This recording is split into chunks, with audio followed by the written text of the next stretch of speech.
Okay, here's one I've just completed. Now that picket fence on the right hand side there, I didn't do that one, that someone else did. But otherwise, the rest of the Colorbond, all through there, if you have a look at it, no steps. Everything follows the fall of the land. Even the return fencing, no steps. So come downhill, no steps.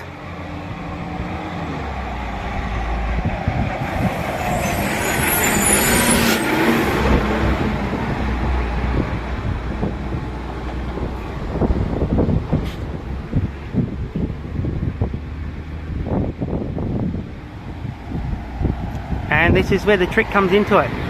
It creates a little bit of a gap underneath the bottom.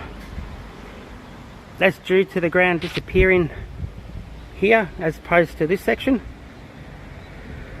But more so, you got a gate.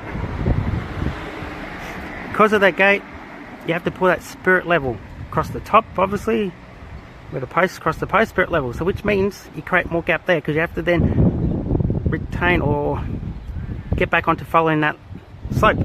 But because it's now a bit higher here than what it is there, the slope is actually slightly greater, but no steps.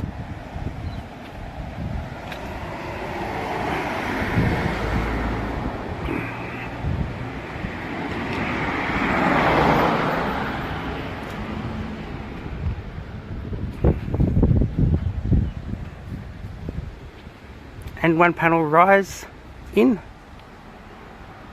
and then just continue up slight slope.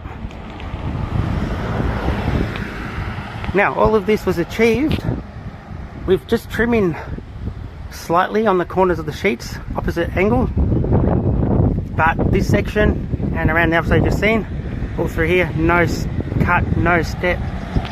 The sheets worked perfect. With the fall was just within its tolerance, you didn't have to cut those sheets.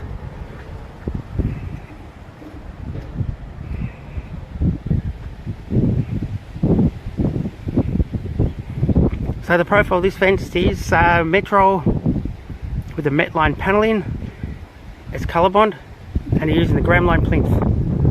Gramline, the only one who can do the metal plinth under their fences. They said paint it. Anyway, thanks for watching. Watch out for more videos.